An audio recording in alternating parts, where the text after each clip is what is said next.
The moon, as it bathes this lush countryside, almost sings a melody. It almost hums a tune of the Fae as it sweeps across the landscape.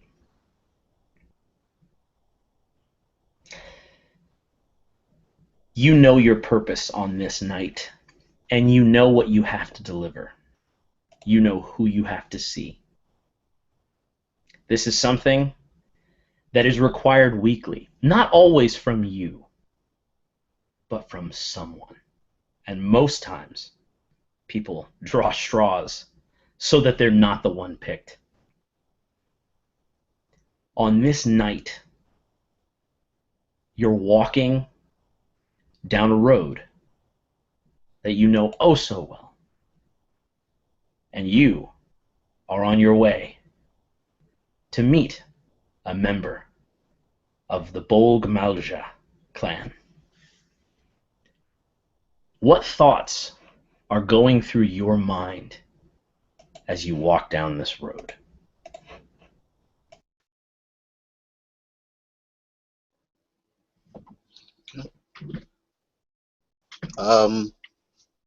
I'm taking tentative steps. Throw my picture up here. Cold, shivering,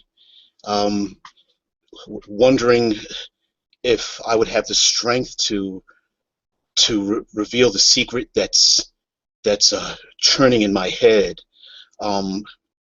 Small voices, children, elderly, strangers, flit across my imagination, imagining these voices from those that I buried as a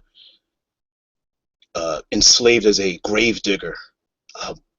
They tell me small stories. I can hear children laughing.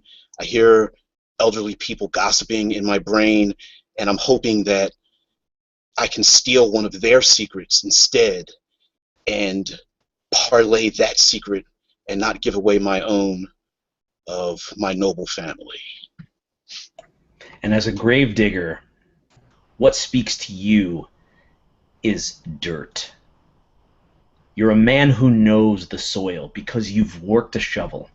And you can tell by the look of the ground whether it's going to be a hard dig or an easy dig.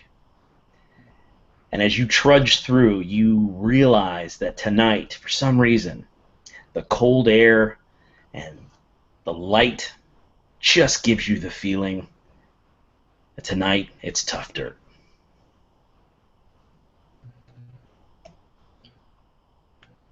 Harper is hungry.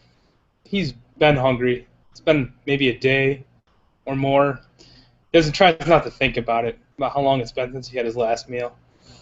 He had a crust of bread, but he gave it to the little boy in the village. The boy just had a sad look, and he just wanted to bring the smallest smile he could. But he knows that tonight blood will probably be spilled, and he's okay with that. There was a time in his life when he tried not to kill. But at this point, he realizes that there are, at least in Dragongrin, no other ways to do it, to get things done. So as he walks, his fingers trace the knotted and carved handle of his axe, and he glances at his companions. Come, we can't be much further.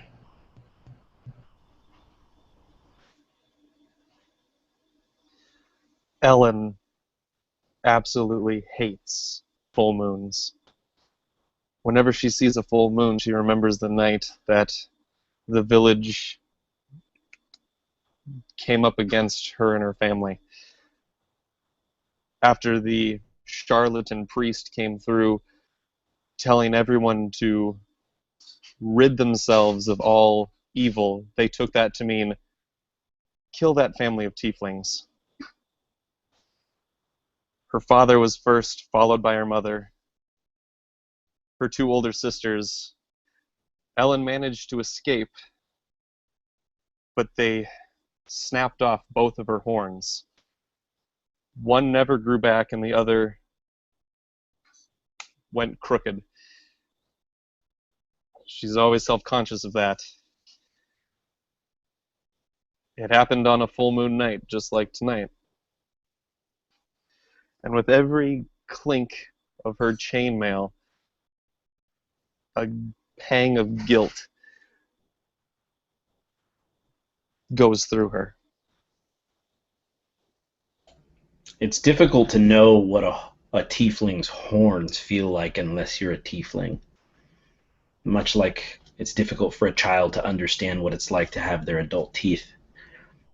And on this night, it's unmistakable that there's an ache in your horns. The crooked one, the broken one, they ache as though a sore tooth would ache in the mouth of a human or a dwarf or an elf.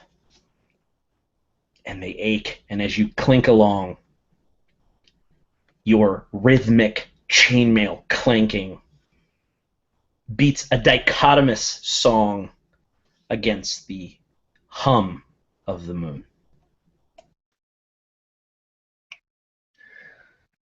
Artos trudges through the mud after his companions, likely the most fearsome looking of the bunch, but underneath the armor that covers him are scars that pull tight whenever he moves, and fear that gnaws at him as he is running away. He has been running ever since that day he has set forth from the cruel home that he had in the faraway land. Now he feels fear. He's faced men. He's faced men who many would call monsters, but he has not faced something that would eat secrets, something that would voraciously gnaw upon them, feed upon them, and it scares him to his very core.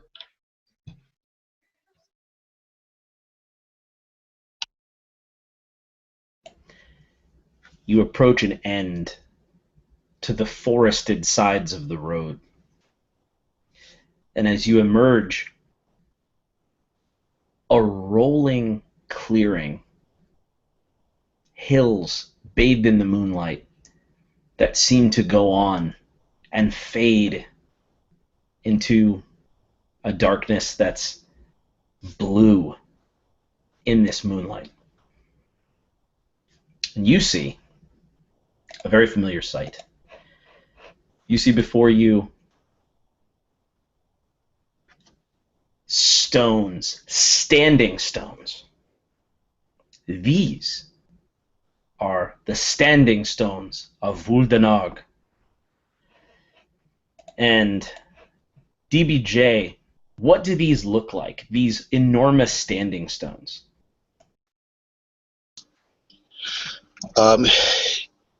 Each one has due to the weather, has a similar shape, like the great stones of earth that are, I believe in Ireland, but they are the stone has been eroded away so that you can barely tell which creature or humanoid they represented. There's moss and living things living in the crags of them, but if you walk around them and look very closely, like a totem pole, you can tell that each represents a different possible humanoid, even those that we have never seen before, that may have walked the earth before humankind once walked the earth. Perfect. And these stones, to some, are familiar because they've become a piece of scenery. But there's a history. There's an archaic story worn into, eroded into the stone that was just described. It could be eons. These could be things of the old veil, the things that are older than time. And it's funny to see the halfling who is propped against them, leaning, waiting for you. And this halfling is your contact in the Bolg Malgia. This tribe, this group of people at the top of the food chain. Varnholme is not too far from Grin, though it's separated by water and the bleak. But the dismembered lord has his way with it. And he has charged the Bolg Malgia. These pushy, sneaky cheats. These some Feyborn, some giant-kinned, who all lust for things that glitter. He has put them in the charge of this region of Varnholme. And on this night, under the light of the full moon, he waits impatiently. And I want to know, Brian, what is this halfling's name? And what does he look like? So his name is Lucius. And he is, like most halflings, kind of small and stout at the same time. He has, for his size, broader shoulders, a long coat that's all muddy and ripped up at the bottoms. But there's a nice, shiny silver necklace peering out from underneath the folds of his tunic. And his fingers are covered in various rings with exotic gems, emeralds, rubies, sapphires. And he's got a little bowler hat sort of thing on his head, kind of pulled back almost, and yellow hair kind of falling out in curls. And if he were to smile at us, we would see a single golden canine tooth. And he does. He smiles because he knows he's about to be paid. And he says to the group of you, "Oh, it's about time here. How long are you going to keep me waiting?" And he spits. And he tips his bowler hat, and you can see that there's a streak of fiery red hair that lines the middle of his head. And it's sort of surrounded by the two blonde pieces. And he rubs his hair, and he pulls his bowler hat up, and he shoves it back down on his head. And this is a man who tries to appear important, but the tatters and separations in the seams of his clothes tell his truth, which is he's probably a gambler. He's probably rich when something shiny is in his hand, but pleased when that shiny thing leaves it. Dan, how do you respond to this? Last I checked, the sun hasn't risen yet. We're on time. Don't be impatient. Oi. Where's Toik? Well, fair enough. Fair enough. What have you got for me tonight? What have you got for old Lucius? And he looks at... he actually is taken aback for a second because this is the first time that Ellen has been there. And so he realizes he's in the presence of a lady. And then he realizes that there are horns atop her head. So the interaction goes something like, "Hi, well, what do we have here? Good evening, milady." And he's sort of looking at you with the rude curiosity that a child might have.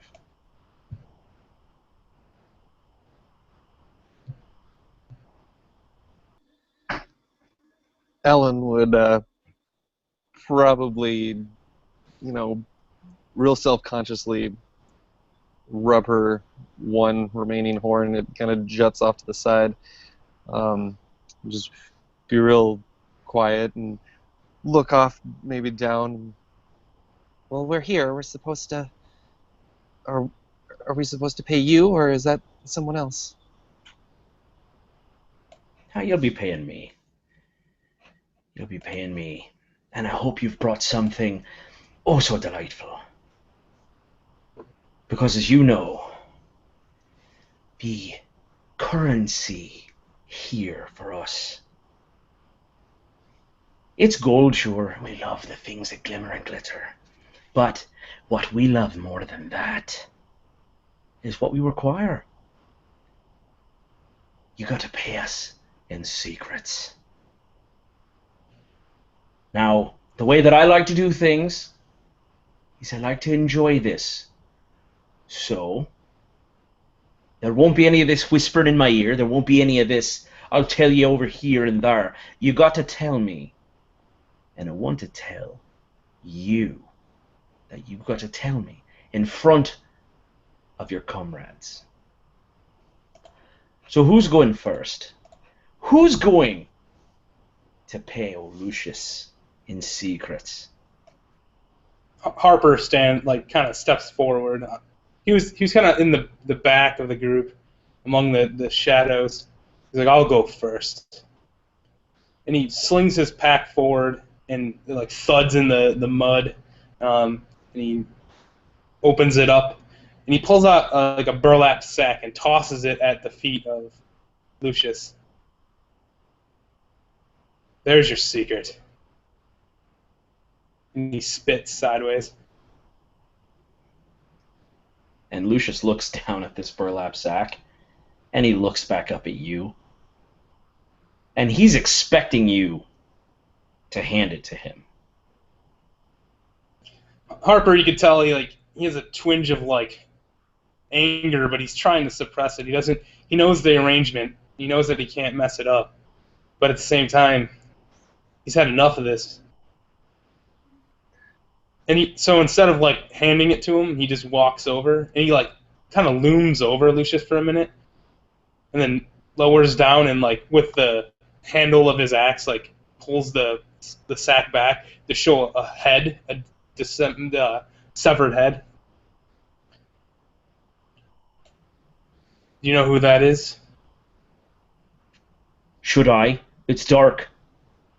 I think you should, but I'll make it easy for you. The Roadhouse. You know the one I'm talking about. Well, this caught this guy. Well, this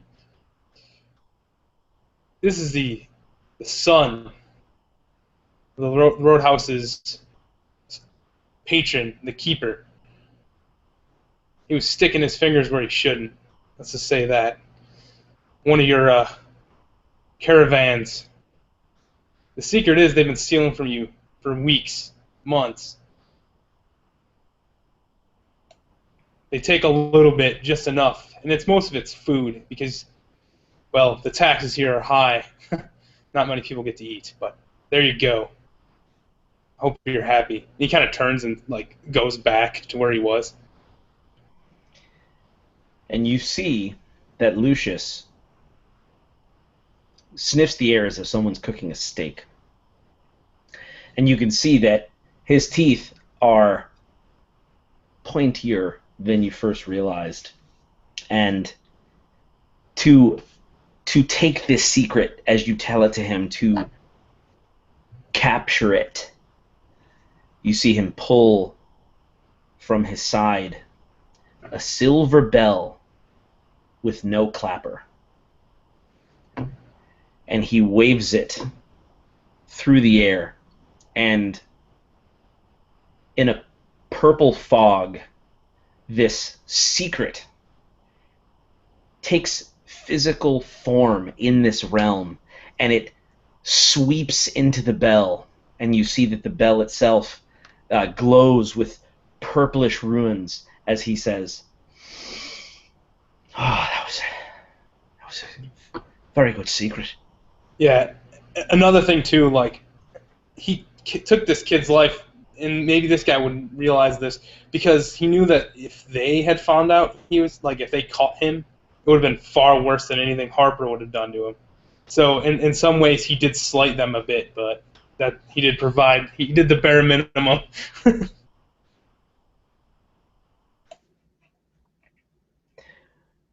All right then. And he waves the bell from side to side. Who's next?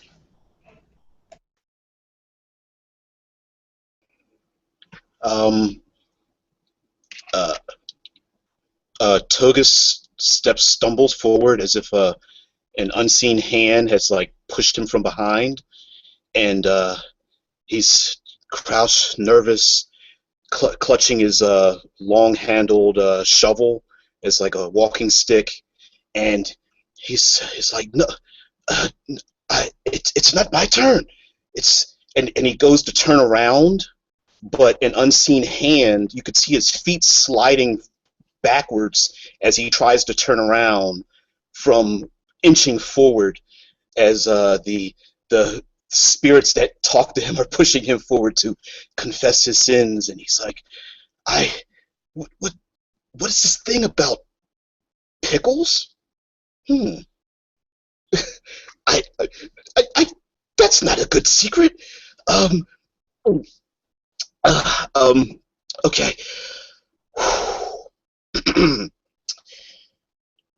If I give this secret, my service is done.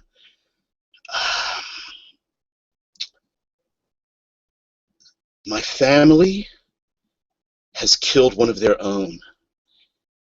She was with child, and I and my cousins were to rise in rank and gain favor with the dismembered lord. That was our dream. But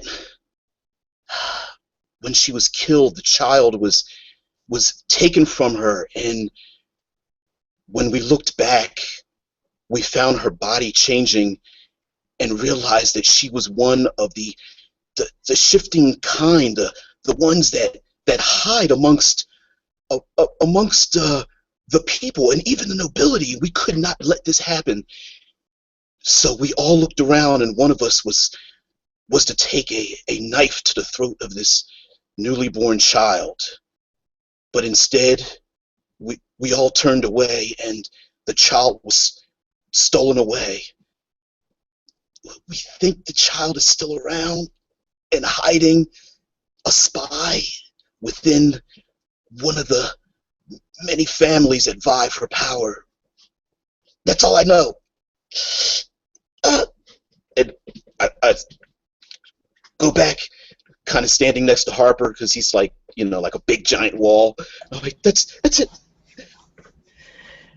And as you're speaking, it's like a pie cooling on a windowsill, and then a breeze just wafts by as you're speaking, and this purple essence is just coming out of you and going into this bell, and you can see that Lucius is waving some of it into his nose and his mouth, and he's just, because this is a good secret, it's a rich secret.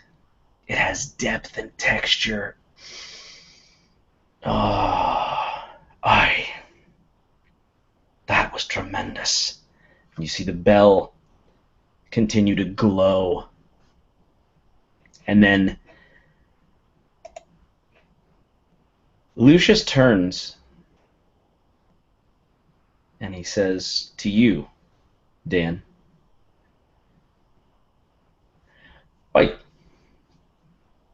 where did you get a suit of armor so damn pretty?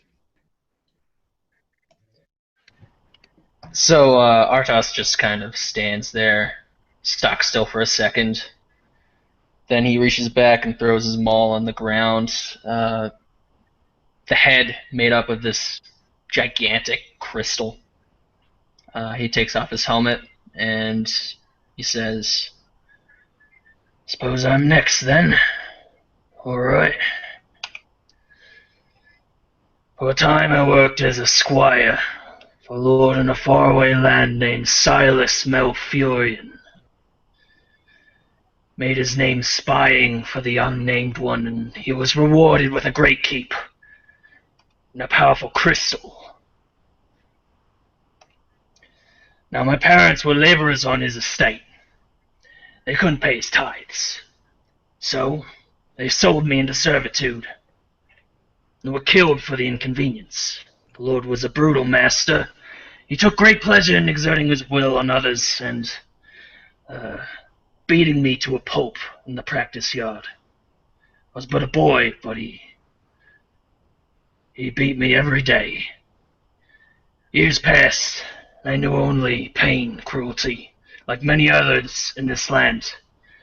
But one morning, I'd made a mistake taking care of the horses. I left the gate unlatched. They ran amok in the yard. The Lord became wroth, drew steel on me. He swung. I managed only barely to block with, a broomstick. He smashed that broomstick, turned it to splinters, kicked me until I was down on my knees, groveling for mercy. He raised the sword, and I killed him with the broomstick. Stabbed him through the heart, twisted it. I killed Silas Malfurion, apostle of the dismembered lord, and I took his armor and crystal for my own.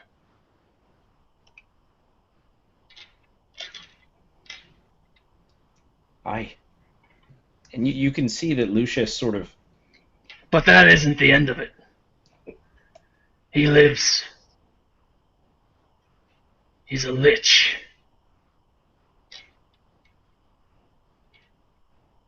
And his eyes go wide, sort of. And then he leans in with a sort of caring that you haven't seen before, on this particular halfling's chiseled, worn features. And he says, My dad used to beat me every day too. He beat you every day, you say? Oi. Scars to prove it. It must be why you're so ugly. And he swings the bell, and it doesn't strike you, nor does it look like it's going to strike you, but as he swings it, it pulls with a force, just this purple secret, this... And as it does happen, as this happens, you see that it's a darker, colder purple, just... And then he sniffs the air. Don't care that you're no murderer, boy.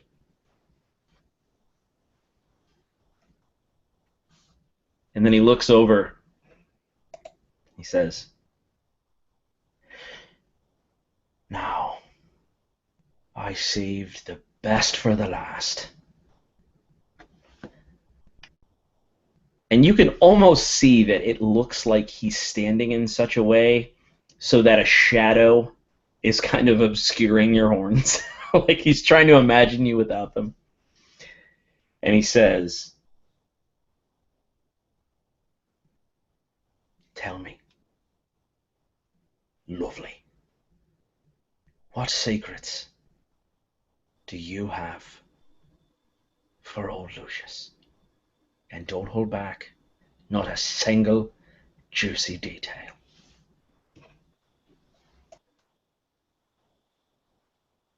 Ellen looks at the three men that she's been traveling with.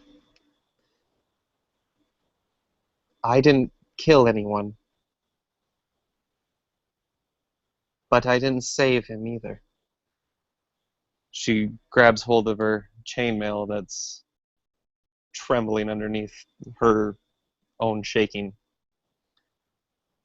The man who once wore this armor and bore this shield, I could have saved him, but I chose not to. He was a wicked person. If I could go back, I don't think I would have changed anything. He deserved to die for the lies that he spread about my people. Our ancestral heritage, it may be infernal, but that doesn't mean we're bad. I let him die when I could have saved him.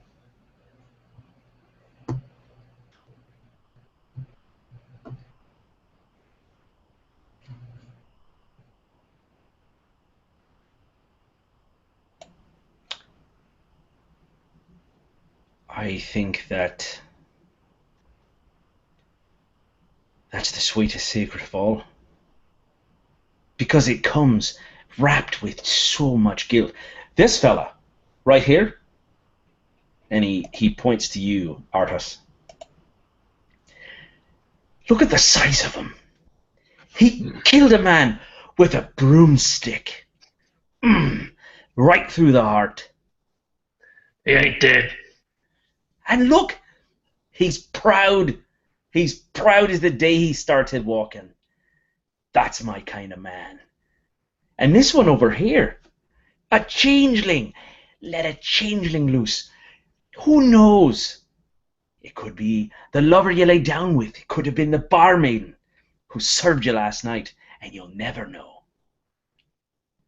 And this one brings me the head of someone he murdered himself probably hours ago, and he kind of pushes into the bag and rubs his thick, stubby fingers on the wet blood. Look at that. It's fresh. But you know what? None of these are as sweet and delicious as a secret wrapped in that much guilt. And he takes the bell and he swirls it slowly.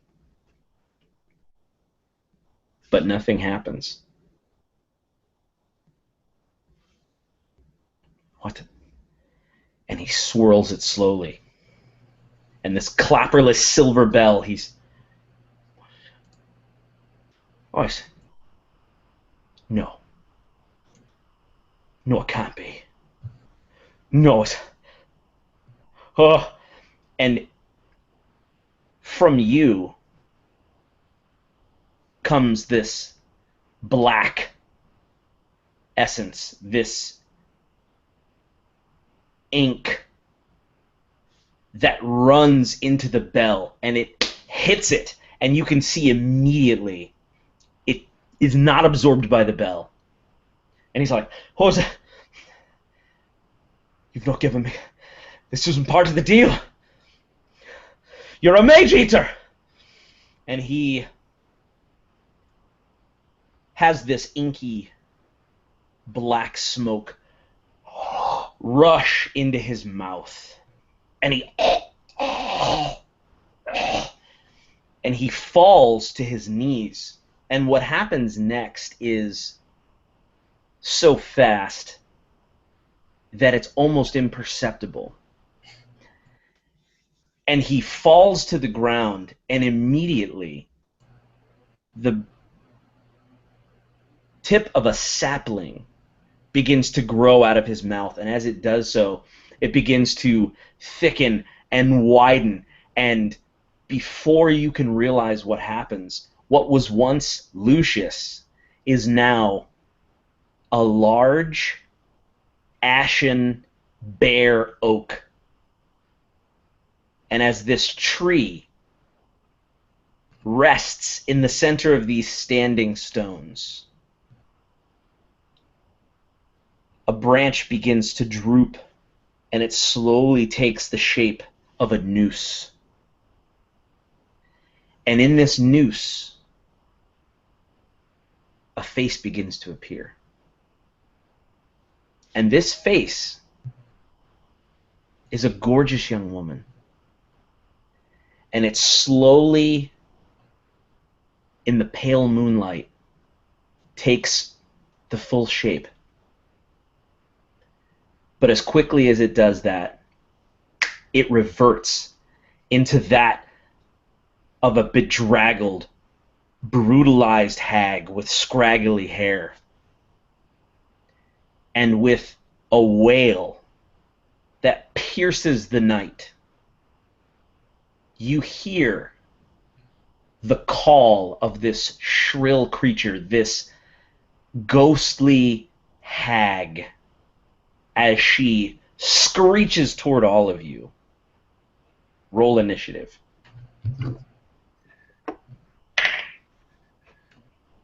And Grant, you can just tell me what you have in the, I guess, via the voice chat. 7. Perfect.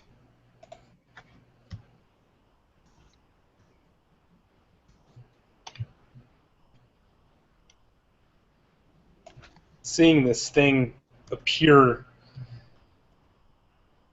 you kind of, Harper, he scowls, he's like, sorcery, and he pulls his axe out and slings his shield forward, and hopefully he's going to, like, position himself in front of the changeling and the female to try to, like, get in protective stance. Not necessarily taking a turn or anything, but, you know, he's already right there, so I figured I would just throw that out there. Okay. So, Artis, you are able to act first as this figure shrieks toward you. All right. So you just see Artis grab onto the grip of his maul, still on the ground. You just feel like this subtle shake.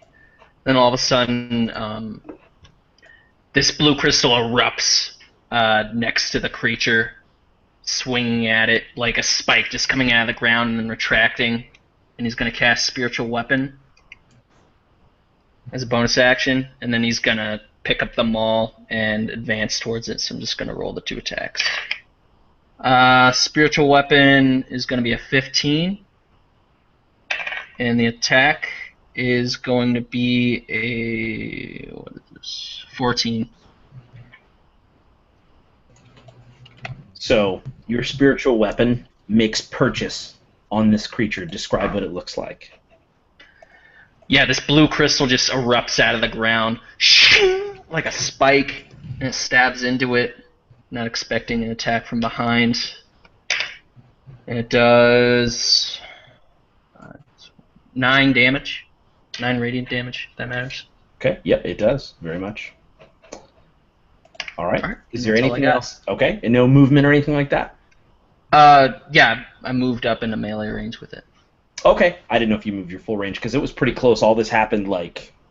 So, you're great. So, you see this. You see... Parker, you would see this massive just weapon generate out of air and strike and just wisp through this creature, but you can tell that it damages her. What do you do?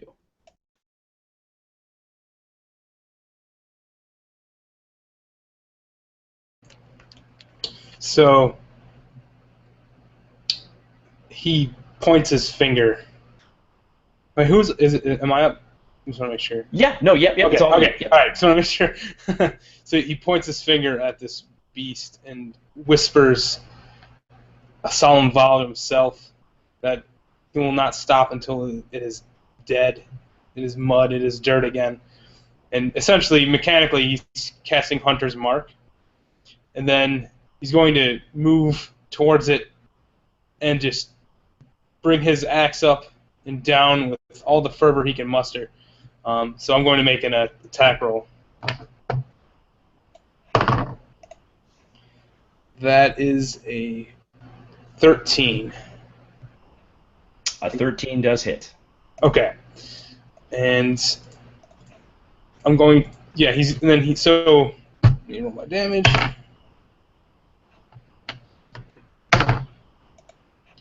So that's 14 damage as he brings his axe to bear on this creature, carving through its. I imagine it's kind of like planty, fleshy material. So this creature, though it was born of a tree, actually is luminous and wispy. Okay. And So it's like ethereal. Yes, it looks like a mortal woman, wreathed in a tangle of hair. Its body is clad in these wispy rags and that flutter and stream about it as it wails in the night. Okay. Yeah, so I don't know if the axe finds purchase, but he definitely carves through the wisp in the smoke as he swings it hard. Yeah. I want you to describe to me what it looks like as your material axe hits this ethereal being. It's like if you were to take a weapon to like one of those like kind of like slushy mud puddles in the middle of the winter. It kind of like slings this stuff like off into the distance, maybe splattering even on some of his allies. And I imagine they'd feel like a coldness or maybe even a warmth. But like, yeah, he basically like sunders its essence from it, and it can't pull it back or regenerate it. Kind of like an ectoplasm, I imagine, or something like that. Sure. It's like a very like frighteners kind of thing, I think, going on. So, as you see this axe, Ellen, that is not fully in the creature, but not fully in the air either, how do you respond to this? Because you were very close when all this took place.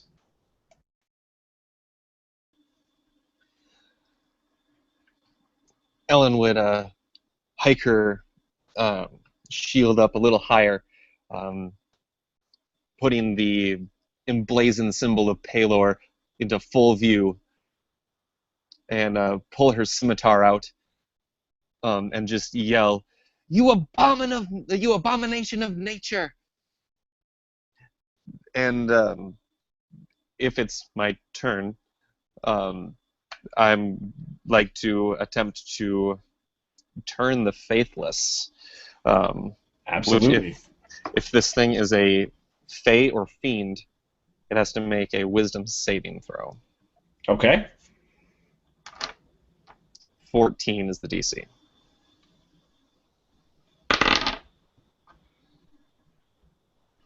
Okay. So, what would it look like if you did that?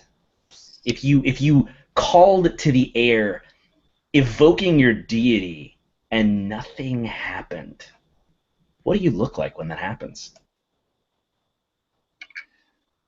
Ellen's eyes are red. Whenever she tries to call on Palor, a little bit of white light appears right in the middle where her black pupils are. But she has such a hard time coping with the reality that she is a tiefling, but yet Palor has called her to be this paladin of light.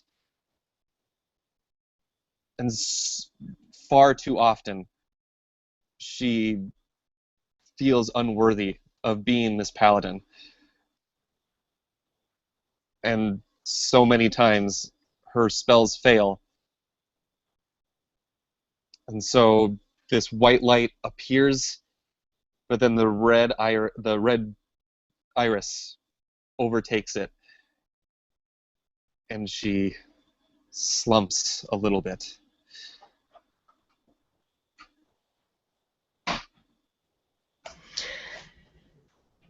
And you see this unfolding, Togus. You see this tiefling just and it's almost as though everything goes silent for half a moment as nothing happens, and you see everything that Grant just described. What do you do in response to that?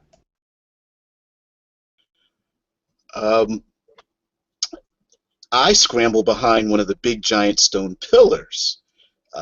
They are far more bold and stronger of a spirit than I am.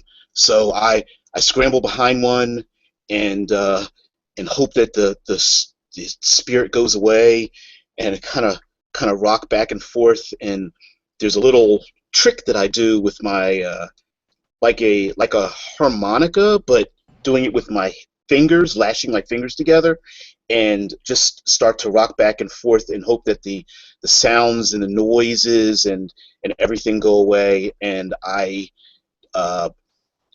create a zone of silence around my location, and proceed to huddle behind the stone, hoping that no one draws, the creature does not draw close, or if it does, that it's just an image in my head, a hallucination. I love it. That's very, very smart. And so you've been assaulting this forlorn dead, this woeful spirit. And you can see the spite in this creature's eyes. And for an instant, it has a wretched beauty that's difficult to describe. But that wretched beauty, bathed in this fey moon, this full moon, and as the noose from the tree swings slowly, this creature takes on a form and a shape that you can't describe. It's literally indescribable. Though humanoid, it's the epitome of distress and despair. And anyone who can see this creature, which I believe right now would be everyone except for Togus, I need you to make a wisdom saving throw with a DC of 13.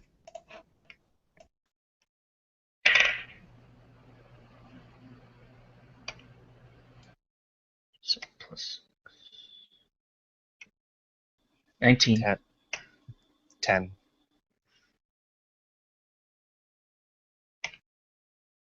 And that's a 7.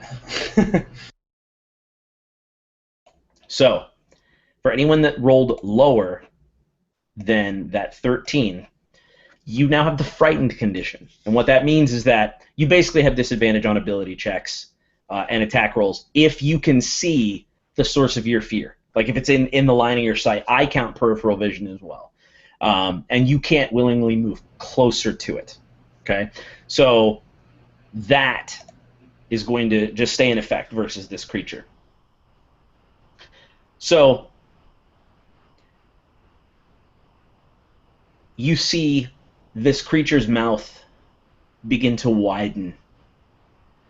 And as it pulls in air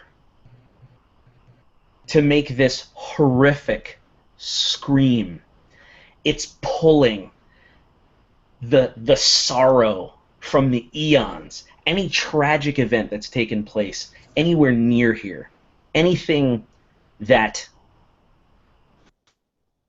was related to something of death or evil or decay.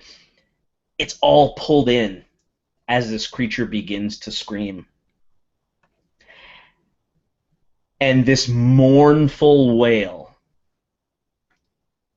will also affect everyone except smart Togus, who has created this realm of silence. Togus, do you think you may have had experience with a creature like this before? Wow. The reaction is from trauma, but maybe not from a specific creature such as that. So, Perfect. right. I love it. So it was a guess. So the three of you hear this wail that rattles the inside of your teeth. And for you, Ellen, it pierces as though there's an ache and a rot in the center of your horns. And as you hear this wail, this mournful cry, I want everyone to make, everyone except for DBJ, a DC 13 Constitution saving throw. 19. It's a crit. Crit success? Mm-hmm. Beauty. 16.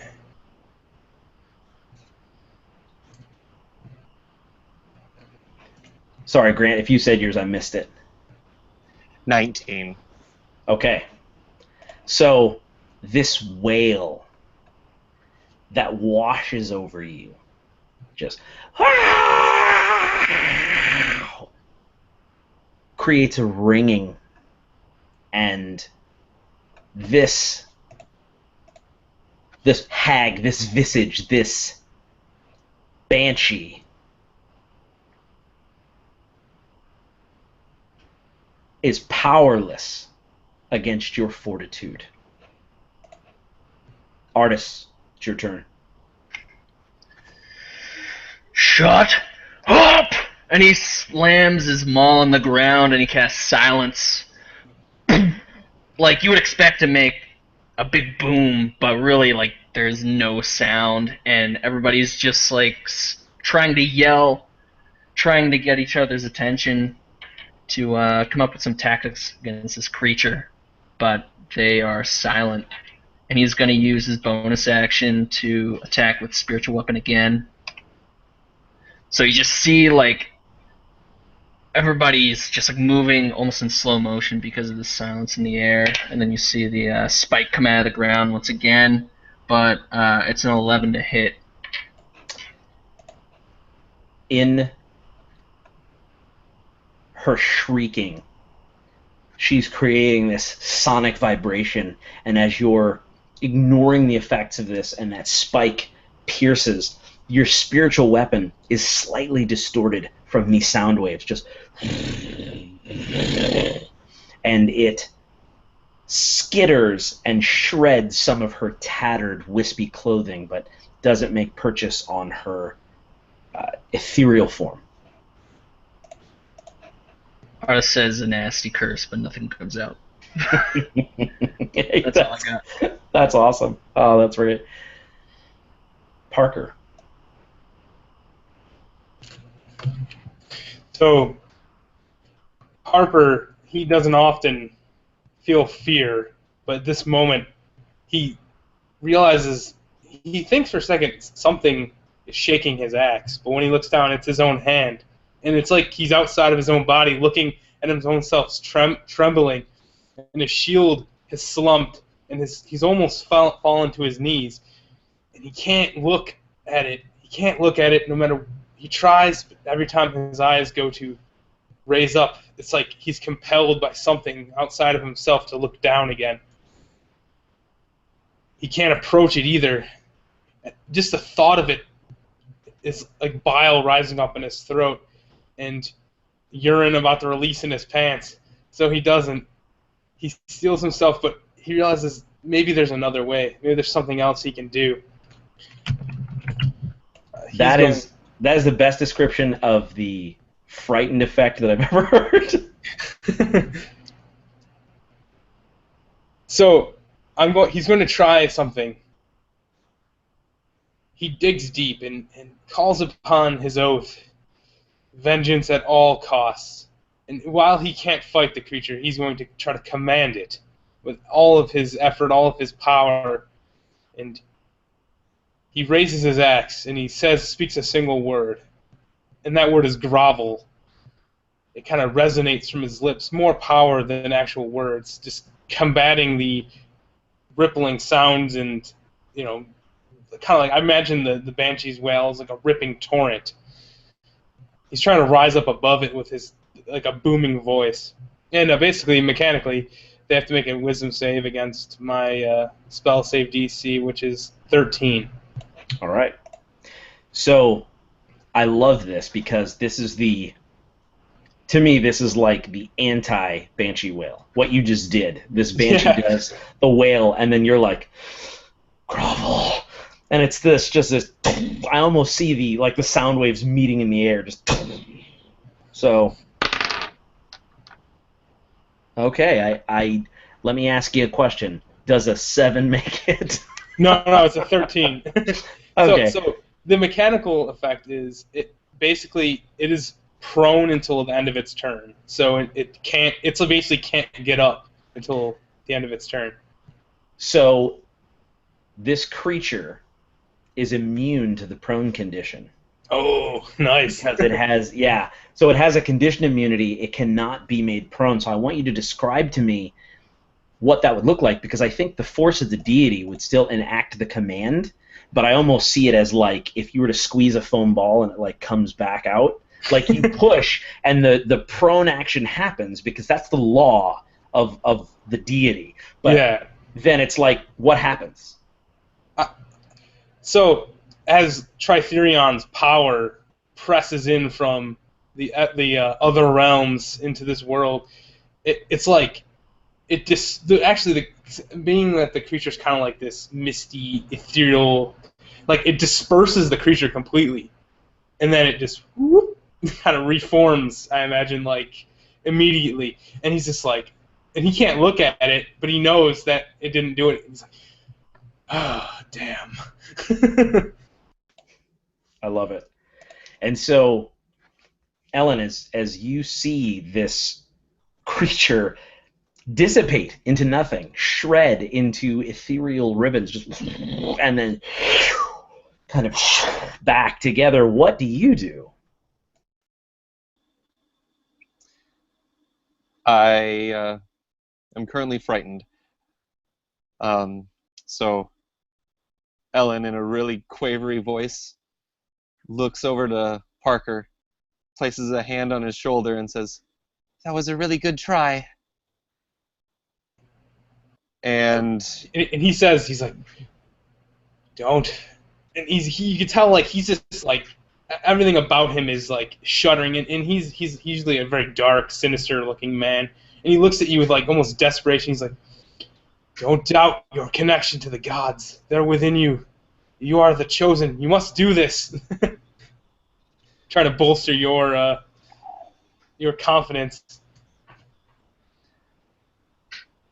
I then keep locked eyes with Parker and say, "Stay brave." And I'd like to cast heroism on you. Now, Tim, I don't know how you want to do this, but a willing creature that I touch is imbued with bravery, and until the spell ends, they're immune to being frightened. Yeah, I'll let it wipe the effect. That makes perfect sense to me. All right. You also, for the next minute, gain 4 temporary hit points at the start of each of your turns. So this is actually really awesome, because Harper, he once was a paladin of devotion. Harper, sorry. Yeah. Sorry. No, it's fine. And he was a paladin of devotion at one point. He once was filled with the light of good, and he turned to a darker god, a more unforgiving one, and to be filled with that light again, it actually brings tears to his eyes.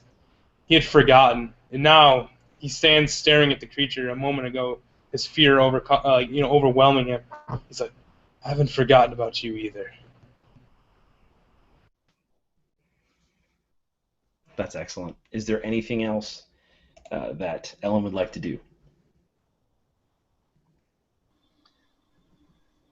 Considering it's a concentration spell, I think she might stick behind Harper. So, in the midst of all this, we have ourselves a Togus, a very smart and shrewd Togus. Tell me what is going on back there, my man. You're literally muted. Oh, yeah. You got the actual spell effect. Yes. Okay, on hands and knees, Very slowly, a single eyeball pokes around the corner of one of the huge posts, and I take a look at the scene because I could see light and energy, and I could feel what was happening, but I could not hear it, nor did I even want to see it. So I look around the corner and um, I see the the two warriors paladins, I guess, just filled with a um, almost a surreal light that's their strength coming from them, and I see this really strong, powerful artists, with, strong and powerful, but just completely silent, and the power of coursing through them. And I look at all of them, and I look around for that creature that was coming after us, and I just wipe my brow and sit back against the rock, happy. I love it. So, artists, you see this all take place. You see probably the single eye, just that. What do you do? Because it's probably going to be the end for you and your friends. You've made this thing very upset, this banshee, and it is very likely that she's going to wither you all into nothingness here very shortly. Okay, so the silence spell didn't do anything? So, in what way? I cast it like centered on me, so I don't know. Does that help or? So sure. So here's the thing. So it would especially help if the banshee tries to wail again, but she has been dissipated. She's been hit. She's been knocked, and she has her eyes on you. So really, it's like what you've done is created this wicked set of extra, like, ethereal armor against this thing's most powerful attack. So I almost think that, like, for the way I'm visioning it, is as you have cast silence, it creates a clarity around you where the rest of the area has this bluish, bathed in light sort of look. You have this very crystal clear center, just this almost sphere around you. And I see you just like facing off with this banshee. So what happens? Oh. So he sizes up his competition and decides he's likely to die if he stands and fights. Okay. He'd probably yell, forgetting that the silence is still in effect, to let's see, to make a tactical retreat, and he'd disengage and he would yell for the others to run, but forget that the silence is in effect, and he'd stand and buy some time for them, having some faith in the power that the crystal wields in its ability to suppress the creature's strong voice. And he's going to attack, so with his weapon and spiritual weapon. The weapon, the mundane weapon, is going to be a 15, and spiritual weapon is going to be a crit. I don't know how much that's going to help, but... So it's as though the hovering is pushing off this force, this necrotic force, this visage of a gnarled old woman who was probably an elf in life. You can see hints of these ears as tangles of just matted, wispy hair brushes about as she sort of hovers in front of you. And she opens her mouth, and then opens it again as what seems like another mouth inside of it, and another inside of it, and another inside of it, and this mouth just opens to double what it should be able to. And before she has an opportunity to let out this wail, you yell,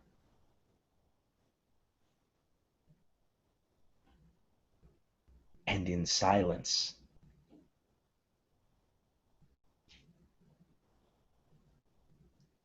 your spiritual weapon makes purchase through her mouths, and it rips something. And in the silent spell, she joins you in the bubble as your spiritual weapon cuts through her.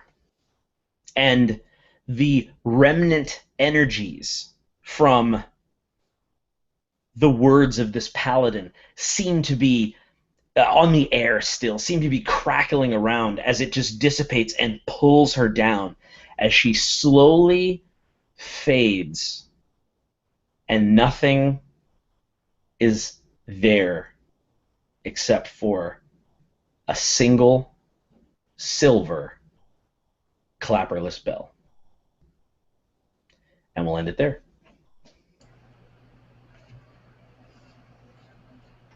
Awesome. Sweet. You guys are awesome. I am Tim with Tabletop Terrors. This has been Dragongrin Fragments. It's going to be a series of just cool encounters that we just play and have a great time in the campaign world of Dragongrin. Everybody did such a great job. That was so awesome, guys. Thank you so much. That was killer. So I know we're a little bit over on time, so I want to just go through and everybody can introduce yourself. You can introduce anything you have that you want other people to check out, and I will start on my left with Brian. My name is Brian. I run the gaming blog Wisdom Save. The site is www.wisdomsave.com. I had a blast. I love Dragongrin. It's my favorite of all the AbTab worlds so far, and I'm excited to see what's coming in the future. So, Tim, keep up the good work. Thanks, man. Dan, first time playing with you, man. That was an honor. My pleasure. Yeah, I had a great time. I'm just going to make a shout out for the one-shot group. If you're interested in getting involved in playing on the line, it's a great resource. I get most of my games through there. And yeah, that's all I got. Don't have any channel or anything like that. Yeah, that's awesome. So the Tabletop RPG one-shot group is one of the places that we post interest for games, as well as the RPG Brigade and the Absolute Tabletop group. 3 pillars, 3 awesome communities, all full of really good people. So on Facebook, go there now and join those groups, and you'll find a lot of great games. So, Dan, thanks a lot, man. DBJ. Hey. I've been away from my channel for quite some time, but I have been writing. These are a couple of things I've been working on. Cinematic environments, probably backwards in your cameras right now. But I am DBJ Davabrian Jackson. Don't worry about it, just put in DBJ. I'm usually pretty active on social media and such. I hope to get back to my channel, and I would like to please, if you have heard of this cinematic environments, please check out Critical Hit Publishing. There's a Facebook page, and you can go to Drive-Thru RPG, and there's a couple of pay what you want, basically free things. You check those out, and if that interests you, check everything out. And of course, absolutely support Absolute Tabletop and Tabletop Terrors. Thanks a bunch, man. And I can say I use the Cinematic Environs books. The thing you need to do is you need to pick these up. If you're watching this, you got to go to Drive-Thru RPG, and Critical Hit Publishing, like he said, that's how I usually search them. But it's Cinematic Environs, and there's Arctic, aerial, desert, mountain. You need them all because they're full of really good inspirational bits, and so it's easy to make the encounters write themselves, because you pull a piece from the book and you go, okay, I'm going to base an encounter around this. Being in snow without snowshoes. I mean, you're talking about frostbite, you're talking about all these things that just make the encounter cooler. It does the work for you, so check it out. And my man Grant. Well, I'm Grant. I have a channel. It's called Proficiency Bonus. There's gonna be more D&D stuff on it, but it's mainly me playing Pokemon Gold. But because I'm that kind of a guy, if you're interested in that, go ahead and watch those. I have a couple Copper Jackals games that I played on there because Copper Jackals are awesome. Yeah. Yeah. So shout out to AbTab and all that. It was awesome playing with you guys. I wish I could have used my Hellish Rebuke. Maybe next time. Maybe next time. May I say one more thing? Yeah, feel free. Okay, to anyone who's watching or participating or considered lurking or something, just become active. Social media, making videos, writing, whatever. My suggestion is to do it. We can always use more in the community, more creators, more people supporting.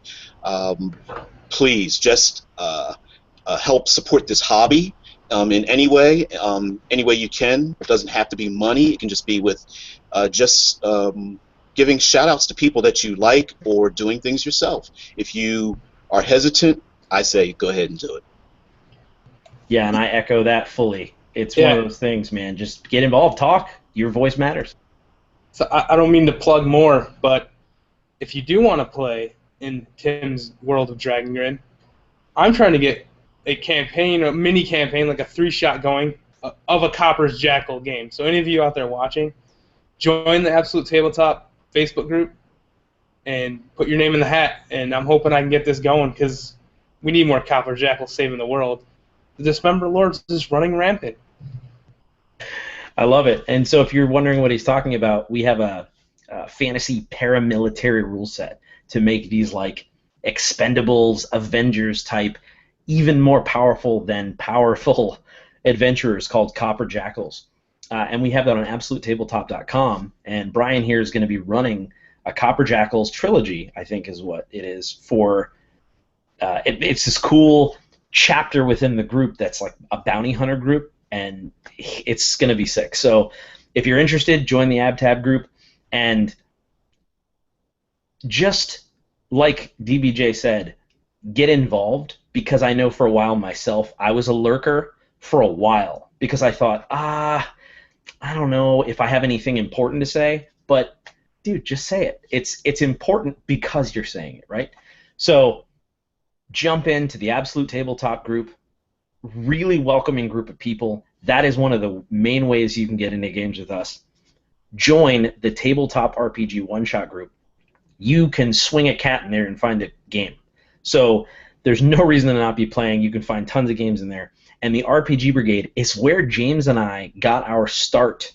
And so the sense of community and nostalgia there is amazing. A lot of really good people there. So, guys, it has been an absolute pleasure. Look for more of these Dragongrin fragments, these single encounters to just flesh out the world as we write our campaign book, The Dead Man's Guide to Dragongrin. Thank you. Like this video, subscribe, and check out all the things that everyone mentioned. And until next time, may your dice roll high.